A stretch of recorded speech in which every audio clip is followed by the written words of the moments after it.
Ladies and gentlemen, welcome back to another Sunday with the Go4Heroes Americas Cup number 5. Be a high five there, Xander. 3, 2, 1, bam. All right, fine. Just give yourself a high five. I don't care. I didn't get denied or anything, I swear. Mr. Xander the Gamer? From me to you. Me to you. From me to you. All right, yeah. Joining me here on the FourCourtJester stream for the Cup number 5. How you doing, sir? Happy New Year. Hope you had a perfect holidays.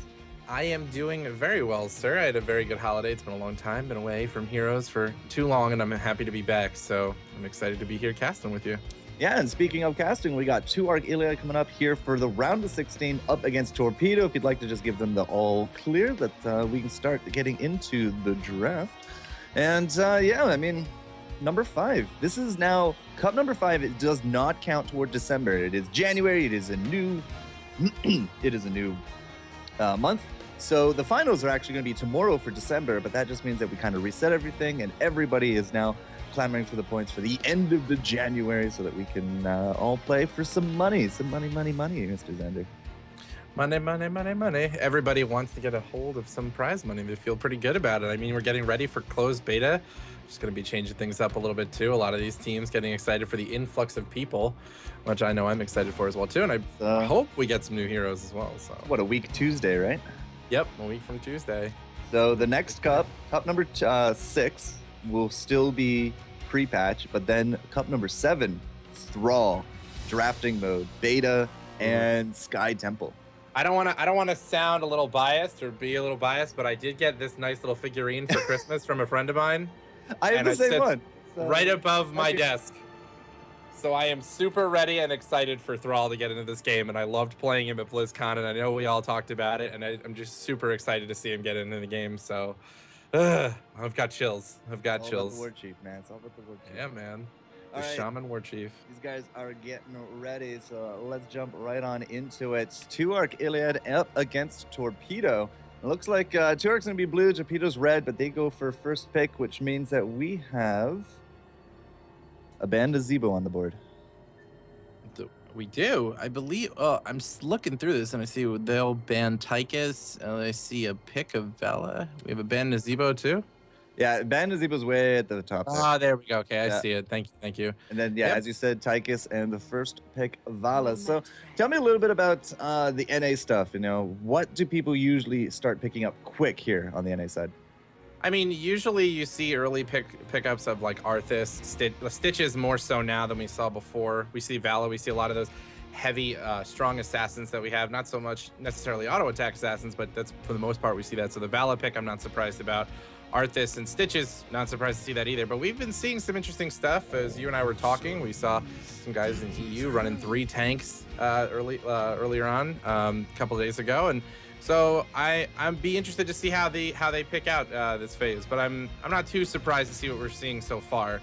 Vala, a pretty obvious choice in terms of assassin, and who you're gonna want an Uncursed Hollow. I like her a lot, and I would say Arthas Stitches.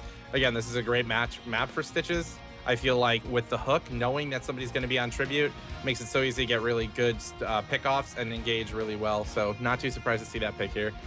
Yeah, and then they're actually going to follow that up with a Brightwing and a Falstad. So, yeah, right now we're seeing almost like the polar opposites. It's like old meta versus kind of the new meta. A lot what we're seeing here in the NA stuff in terms of we have more tanks right now for Illiad than we do for TORPEDO. In fact, TORPEDO's actually gone with the Brightwing double assassin. Now, we do got, again, the Nazebo ban on the board. Tychus is out as well. So we're kind of coming down in terms of what kind of DPS we can have here for 2ARC, because you know, it's, Jaina, Quibsy likes to actually throw out some Jaina, but she's a little bit more of a glass cannon. We don't have the Tychus, the Nazebo's out. Sergeant Hammer's been seeing some more play. That also leaves us things like the melees, right? We got some Kerrigan we can bring in, some Zeratul, some Illidan, but in terms of the range, it's really just coming down to what? Nova, Jaina, and Sergeant Hammers. So, well, I guess Sagara a little bit there as well. We've been seeing a mix of specialists more and more. But, you know, we were talking about this earlier, as you said, you know, the EU finals yesterday. It's very interesting how they have such different emphasis on picks compared to here on the NA side.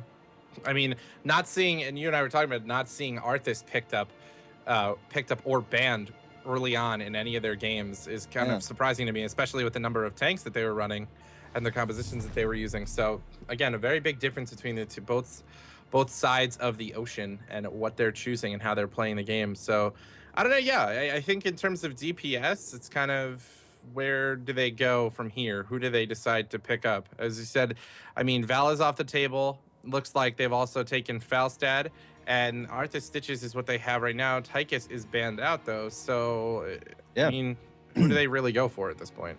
Well, so as I said, we're either going to start seeing some more melee and maybe some support-heavy play, or you're going to see a Jaina being thrown into that. If it's not going to be that, then it's going to be a Sergeant Hammer or a Zagara. Like, we just need some kind of range on the board. But Brightwing has actually really come up a lot in popularity over the last few weeks. Towards the end of the year, we started seeing more and more Brightwing play, and there's some bigger reasons to that. It's just like the passive hewing is great for overtime. You can do the reset build if you really need to with the Emerald Wind. The Blink heal was actually a favorite yesterday in the EU side of things, but it's not really a big NA thing. It's more about the resets, more about the positioning. But the rewind also comes in very big to that one. The rewind polymorph combo, it just really can eliminate somebody out of the fight, especially after level 16 when you get the Critterize in there with the vulnerability. Yeah. So now you're polymorph for 3 seconds, minus Relentless, which most tanks will actually take these days. And then you're polymorphed again. So you're looking at somewhere between 5 and 6 seconds of vulnerability, and you can't do anything about it. So in terms of a pick, we've actually been seeing Brightwing coming out more and more, even over top of Uther, even over top of Rhaegar. I remember everybody talking about that, though, too, before the new year. They were saying, like, that the rewind and the double polymorph is going to be, it's so strong. And the amount of time that you can hold people down, even if you said, like, a lot of tanks will go for Relentless, keep themselves out of those stuns, keep themselves up and moving, especially somebody like Chen will definitely want to take that so he can get his Panda Pals off. But it's still a lot of time to be down, regardless, even if you still have that with Brightwing. And so she brings a lot to the table and provides enough healing, and she does enough in utility-wise as well, too, to make her really a strong pick. So not too surprised to see that there, especially the way things have changed. But it looks like Zeratul Zagara. Yep, as I said, you got to start mixing in one of those melees into that. So Zeratul is going to be the big guy here because the Void Prison, Mr. Xander. The Void Prison, the narrow corridors, the pinpoints that you can actually get off some really good stuff. You can also come in and steal out the boss. You can come in and creepjack. You can do a lot of good things here with the Zeratul. It's a big map as well. The roaming stealth gives him a bigger advantage in terms of the map presence because he doesn't show up on that mini-map. And Zagara. So they're going to forsake the Jaina. They're going to forsake the Nova. They're going to go with themselves with the Zagara. But this also now leaves them into, just one support. And if I had to take a guess, I'm going to go with an Uther since he's still on the board. Yeah, I wouldn't be surprised to see Uther. I mean, I know that 2ARC does love themselves some Uther, so wouldn't be surprised to see that coming out here. I mean, his kit, too, would work really well with them. I mean, again, as you said, the Void Prison is going to be really strong here. Zagara will be able to push a lane on her own, so they'll be able to have that presence in one of those lanes. And then again, too, they'll be able to do a lot of harassment on top of the Tribute. She's a good spot there. And in addition to that, they have Stitches as well, so they can engage on it whenever they want. And they keep that aggression up on there, too. So interesting. I'm not too surprised to see the picks that we're seeing come out here from them, at least for this map. So, yeah, I wouldn't be surprised to see that as the last pick. But it looks like Illiad and Chen are going to be the next 2 picks coming out of Torpedo. So once again, we are kind of going, well, there's the last pick. There it is. That was kind of expected at this point since Brightwing's already off the table. But again, you're looking at double tank with an assassin and a specialist support versus triple assassin and only the single tank. It's a very big clash of old and new, at least here on the NA side of things. So single support on both sides, the triple assassin up against the bit more of a beefy here 2ARC, but Stitches is a very beefy guy. Arthas definitely the tankiest amongst the tanks, and the Arthas Uther combo is a very popular combo that we have going off here. It's a lot of control, it's a lot of self-healing, it's a lot of sustain. Then you, of course, even if you call out the Uther, he can still ghost form, still get off those divine storms, and still be a veritable thorn in your foot. If you'd like to give the guys a go-ahead, we will jump into the game here, Mr. Xander. Absolutely. Going to let them know we are good to go, but yeah, not surprised to see that pick up there. But the Illiad and Chen will be exciting. Their ability to stick on top of anybody on that team is going to be a force to be reckoned with. They're not going to let them escape, and they're not going to let them go away easy. So if they engage the wrong manner, I think that could spell the end for 2ARC in terms of the lineup they have. compared to this, but they got a pretty beefy team, so we'll see what happens. That's why I wouldn't have been surprised if we saw maybe like a Sergeant Hammer too, just because they had such a tanky team to begin with, like Stitches and Arthas, so they could have just covered the Sergeant Hammer and let her push in separate lanes, but and help and support her whenever they needed to. And then on the curse, she's good too, just because she can stay far away and just bombard them off the curse. So I wouldn't have been surprised to see that, but I think Zagara does the job just as well, and I think she's actually, if not better. So not too surprised to see that pick there. All right, so we're going to be jumping right into it here, guys. On the left-hand side from 2ARC, it's Quibzy and crew. Quibzy, Furious, Acedia, Proto Hype, and Keefers. And look at them. They're going to try to set up their Ginyu Force, but they're having a heck of a time actually positioning the dance party. Dance, damn it, dance! There we go. Dance! There we go. There it is. They're ready to go. On the flip side, though, you guys might not know them. Team Torpedo. It's Nick Hotz's new team with some pretty fantastic names. They got all the way to the semis in Cup number 4 last week. But Erho, Nick, Miwa, Tsunami, and today, actually, it's going to be a sub, Chu8. Now, if you guys don't know anything about Chu8, Chu8 has been a long-time mobile player. He's done things in Heroes of the Storm. Heroes of Newer. That's where I got my casting career. He was there, believe it or not. Oh, look, I got mute buttons on my screen. That's fun. I've never saw those before. But he's also done stuff in League of Legends, Dota 2, and now he's coming here to Heroes of the Storm. So I'm pretty hype about that. And I can't get rid of those mute buttons. So, yay. We're going to sit with those for there. All right, so it looks like lanes taking shape here. In the top lane, we have Quibzy going up against Tsunami and Chu8 up here. Looks like it's going to be the Chen and the Vala up there. Looks like mid lane, though. We have Echo and Keefers going at it. Not too surprised to see the lanes forming up the way they are. Miwa and Nick down in bottom lane as Acedia just starts to move forward here. He's going to get the support from Proto Hype and Furious D. Not really going to equate to much as Proto Hype's Howling Blast didn't really land on pretty much anything. No, and you know, I'm actually a little surprised to see a Zagara in the top lane holding it down. Quibzy, I mean, this is Cursed Hollow. This is usually a map where you're going to see a big emphasis on the bottom, a big emphasis on the party lane down here. And I'm a little surprised that they've actually split as they have. So a little bit of roaming pressure. Looks like Arthas is going to forsake bottom and forsake his mentor. I'm going to come up top here with the Furious D and the Quibzy, but, you know, Tsunami and Chu8, again, I'm a little curious if they actually have 2 up top, not the 3 bottom either, but looks like they're going to be trying to put up some kind of pressure up against the Zagara, and so far it's not quite working.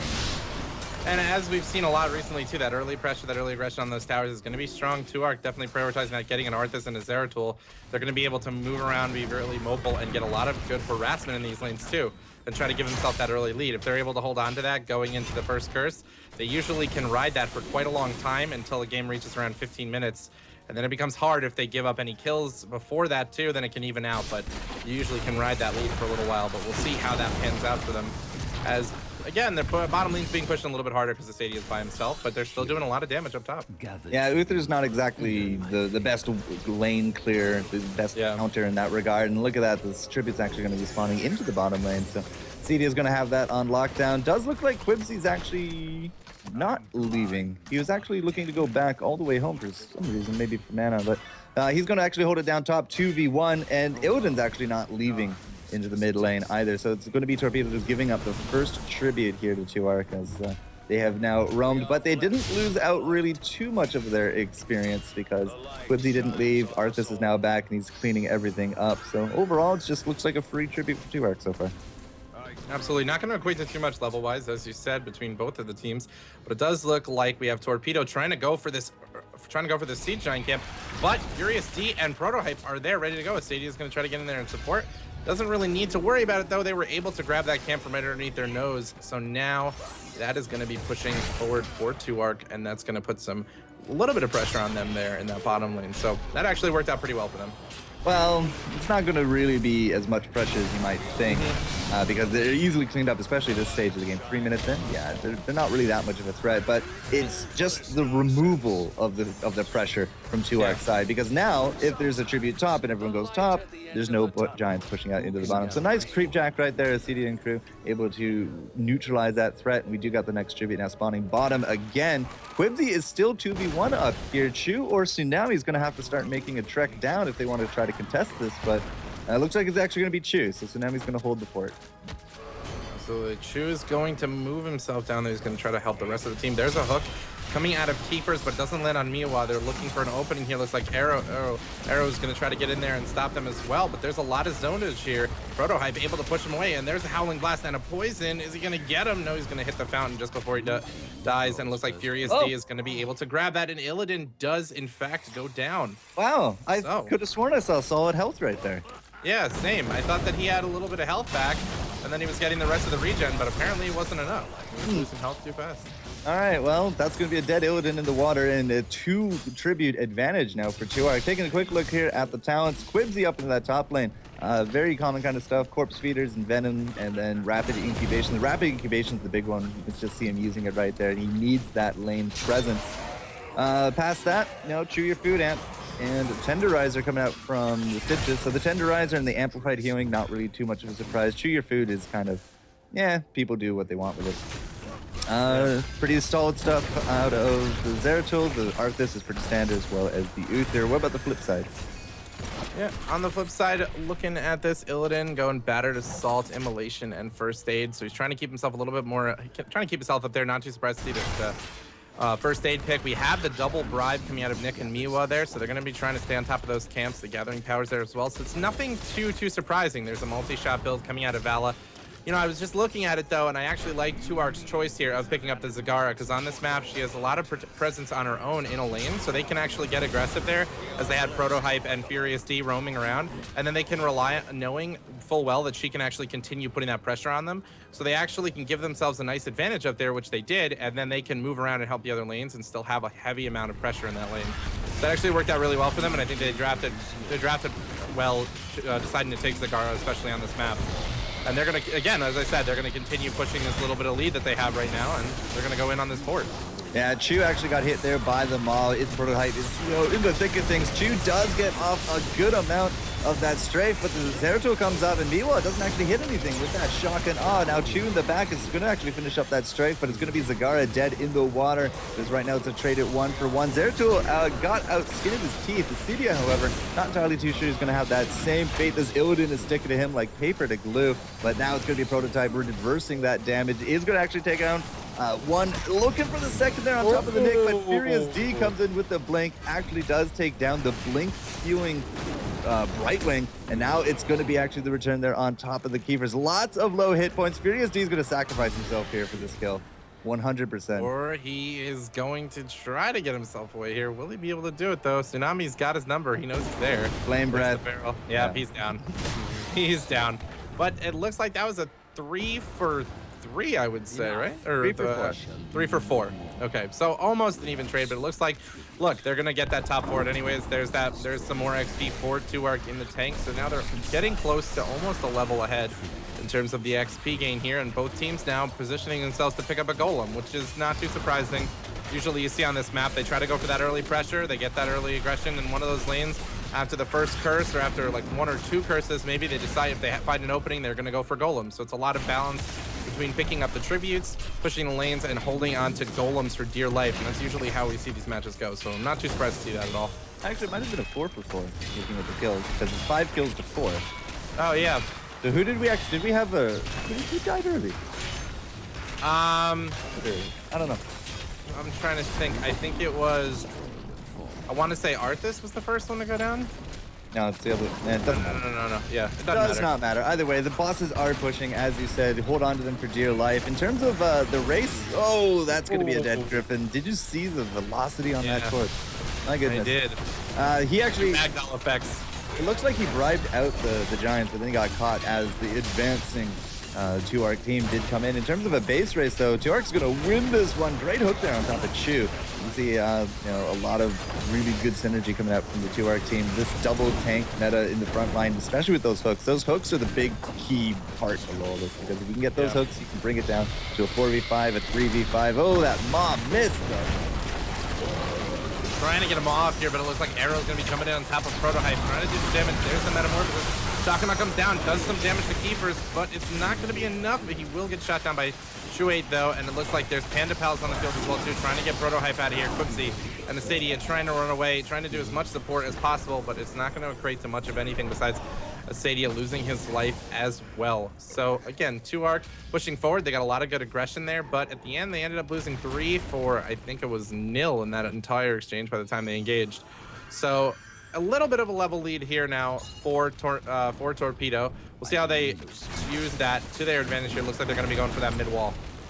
Yeah, they're actually going to go for this entire mid-town because, hey, there's nobody really there. Yeah, they can. That top boss did actually take down the gate from the top, and then we did have, just like what we saw with Falstead with the bribe in the terms of the Giants by their base, Brightwing as well coming out here with the bribe against them. So we actually did lose out the entire gate. Looks like 1 tower will survive out of that, but there goes the mid fort now as well, and that's actually going to put us now in the level lead here for Torpedo. So they're coming out, you know, reasonably strong here into the mid game, and they do actually put themselves on the board with their first tribute as well. So it's a really good pickup for them. They're going to actually now rotate here for the Knights. We're going to see if 2ARC wants to contest that or not. Yeah, they do have that triple assassin pressure, so they get more abilities to get more and more damage, so they might be able to put on really good counter aggression here after that early game that wasn't going in their direction really at all. And it looks like 2ARC going to go in here and just kill these Knights. They're not going to be able to pick them up, and they're going to go down. It looks like Torpedo's going to be thinking about going for the second set of Knights, so they're going to want to keep that pressure up in mid lane. Top lane, they've got pushed in all the way to the inner gate. They have mid lane pushed in there as well, so it's about both lanes are pushed in almost relatively equally by both teams, but it looks like 2ARC's going to be making an attempt for this fort. Yeah, they did just hit level 16, so we are even on the talent tiers. You can see him down here. Fishing Hook actually is going to come out for the stitches here. But, you know, double Hydralisk, we got the double bombs coming out from the Zeratul as well. It is going to be a tribute spawning. Prototype does not care that people can see him whatsoever. But he also has himself that stone skin. Kiefer's going to get caught out though. That's a Stitches without a team. The mod does hit on top of Airho. There comes the heals from the Uther trying to keep him alive. Tsunami's in the back there with those Panda Pals, but he's actually going to hit real low. What a great shotgun off right through the entire team of 2ARC. That's going to be 1 and 2, looking for the hat trick here on Prototype, and I'm pretty sure they're going to grab it. Furious D is playing a dangerous game, staying that close, but he's going to be able to blink away to safety for now. But that was not a fight that 2ARC could really afford to lose, because again, map pressure is now going to go totally here to the Torpedo. Yeah, absolutely. Now Torpedo has that pressure in mid lane. They have those Knights consistently pushing because they didn't drop back to fight them as the next tribute spawned. The top lane is pushed in, but 2ARC has some minions pushing back in that lane. The aggression isn't right on their doorstep. Bottom lane as well. So their mid lane is really the biggest pressure that they have right now. They got to be careful of that. But I think that fight, it started to turn as you said, Kiefer's on Stitches was totally out of position. He tried to get himself away, and the rest of the team collapsed to try to help him fight and engage, but Panda Pals was out and basically tanked most of the damage that they put out there, and that shock and all was superb and just was able to get that kill. And then they turned around, they didn't really have anything to back up their lineup, and they ended up crumbling underneath that and losing those kills. So 2ARC not engaging really the way they wanted to there, but I definitely want to see how they're going to be able to return from this. They're going to have to go for the next tribute. They're going to have to stay on top of tributes because the next one for Torpedo is only going to give them even more of a lead, but it looks like they're positioning for the next golem. Yeah, I think both teams are actually looking to grab their golems because the top one is up in 8 seconds. Airho has been kind of just sitting around looking for that, but instead it looks like it's actually going to be the invade. Furious D is playing a little bit of interference, but there's also going to be a tribute now spawning down here. But once again, Keepers, he's going to be the one that gets jumped, and now he's the one to jump into it as well. And a few ults are going to be down. The shotgun does hit Prototype, does hit Acidia. A great 3-man hurricane into the back of all things, but Tsunami was just playing interference there with Keepers and Quibsy, and it looks like it's going to be enough to land a double kill here. Ma is going to go out, but now Quibsy is going to be a little bit exposed. He's trying to incubate rapidly, but it's not going to be near enough. The double bombs from Furious D, however, will clean up the Illidan, but that just leaves us with only the Zeratul here, who has to use that blink to get out of dodge, and this is going to be a curse. Or, well, it's going to be a delayed curse, I guess, because they're going to go for the boss first, then curse. Yeah, I mean, they don't need it really, so they don't need it just yet. You don't have to worry about it. But Furious D is actually going to see if he can make him regret that decision. But yeah, I feel like his goal here is just to try to keep them off both points as long as he can, but he's not going to be able to do much about this golem at all. They're going to pick that up. If he had had his Void Prison, he might have been able to stop some of them and get in there and try to grab it, but he ended up going down for it as well. Definitely not. Don't want Zeratul as your final defender there, and it looks like you definitely don't want a Golem pushing in your only strong lane right now, too, with a curse on top of that. 2 levels, almost 2 levels here in favor of Torpedo. So they're doing a great job turning this around. And as I was saying before, they have that triple assassin, and that's only going to get stronger the more abilities and the more power they put behind those assassins. And this is something of a little bit of a trade-off. Earlier on with the tankier teams, you will have a little bit more of an advantage because it's harder to kill the warriors. But later on with the triple assassins, especially past 13, which is typically where you're going to see the bigger spikes of damage, 13 to 16. In this case, it's going to be the rewinds. You're really going to see a big difference in terms of your damage output. And speaking of the rewinds, it's going to be, as you can see here, the Brightwing and the Falstead. They did both get them at 13. We got the overdrive, we got the criterize. This is what we're talking about back at the picks and bans. The polymorph target is 25% more damage times 2 because of the rewind. So yeah, it's a pretty devastating kind of thing. It really does keep a lot of people out of the good graces of the fight. And right now, 2ARC, they are really struggling in this late game because we're about to hit 20 here for Torpedo. Yeah, that level 20 is going to be pretty hard for them to deal with. They already have that lead on top of those triple assassins, so they're going to be able to put out a lot of damage here. 2ARC really needs to look for their opening. They need to find a way to try to push one of these lanes back in their favor, put some counter aggression on top of Torpedo, and then use that to find an opening to maybe get 1 kill, maybe get 1 or 2, just put themselves back in the game, because right now they're definitely on the defensive. But it looks like they're going to be going for the top night camp on the side of Torpedo. So hopefully, no, actually Torpedo's going to go over that, my mistake. But it looks like they are going to put some more pressure on top of 2ARC in that mid lane. So again, this is just looking a little bit grimmer and grimmer for 2ARC as it goes on. Yeah, level 20 advantage is now here for the Torpedo as well. So let's take a quick look. Demonic form, we got ourselves the Storm Shield, the Bolt, the Resurgence, and the Bolt as well. So the double assassin taking the bolts, and demonic form, permanently remain in the demonic form there. Oh, apparently Arthas got caught and killed. He was in the wrong neighborhood, guys, but that's going to be an early warning system saying that, oh, look, Torpedo's not actually down south. They're going to be pushing into this bottom lane, and they'll be able to at least mount a defense. Stitches is actually still up top, but maybe not as defensive as they want. Yeah, they need to push out that lane. Up there trying to push that out with those siege giants. They're going to lose a keep, though, in the mid lane. They're also going to lose their Zeratul when they go down. I think he got converged on. And okay, it looks like they're going to be going towards bottom lane now, too, just trying to push back any of these lanes 2ARC is trying to push out. 2ARC has those siege giants in top lane, but that's not going to be enough. They still have that mid lane to deal with and try to push that out as well. And they have mid pushing in on their doorstep with knights and nothing left to stop them but power. God, the body blocks are strong. This is, oof. The Stitches just absolutely getting denied. That little small area between him and the fountain did not do him any favors. Phantom Pals have been popped. That's going to be another keep going the way of Torpedo. And it's really hard to fight this out because this is exactly what the cardinal sin of what you cannot do in late game is do exactly what 2ARC is doing, and that's feed them in 1 kill at a time. 1 kill, 1 kill, 1 kill. You can't get a 5v5, you can't regroup. Death timers are immense, and Torpedo's going to ride that to a victory. Absolutely. Torpedo able to just use the time to their advantage. That's what I was saying. They could push themselves past about 15 minutes. They would be able to win this. They have the triple assassin. It only gets stronger, and look at how much damage they're doing right now. They're going to push in, and it's going to be a quick win for them on top of the score. Game going to Torpedo. So congratulations, Torpedo. They are going to take game number 1 of this best of 1, which means that they move on because that is how things work around here.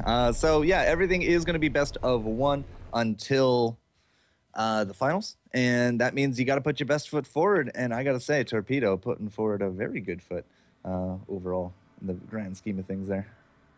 Yeah, Torpedo actually doing a really good job playing their lineup to its strengths, just waiting, buying their time. That early game didn't go so solid for them, but they were able to get themselves into the late game, and that actually ended up being a win for them. So they did a good job. They did a good job playing it out. 2ARC not so much though. Well, I would say that the early to mid game was definitely a lot smoother for 2ARC. They had the advantage. They had the team fight advantage. They had the hit point advantage. They got the first 3 curses, or sorry, the first 3 tributes, which led into the curse, which led them into a level advantage. But I gotta say that Quibsy, I love you, buddy, those Maws were absolutely horrid. Those Maws did not do anybody any favors. We had Maws and we had Void Prisons. There's a very simple equation here. You Void Prison people into Maw, and then you set them up for a kill. It's just, we really didn't see that chain. Yeah. We didn't see that chain coming together at all. Really, the synergy between 100%. The abilities didn't really pan out for 2ARC there. So they had a good start at the beginning, but they just really didn't bring the pain there in the team fights the way they should have been able to do. Using Maw and Void Prison, as you said, together would be great. They could just hold down the rest of the team and pick them off one by one. And they just didn't really execute that very well. So unfortunately, 2ARC going to go out in this first game, but it looks like TORPEDO going to be going forward. Yeah, and that means that we're going to find ourselves another match here as we advance to the round of 8, which I believe is quarters. Yep, quarterfinals. So yeah, it's round of 16, best of 1. Quarterfinals going to be best of 1 as well. FourCourtJester and Xander the Gamer here for the Go4Heroes Americas. You guys know you don't want to go anywhere else.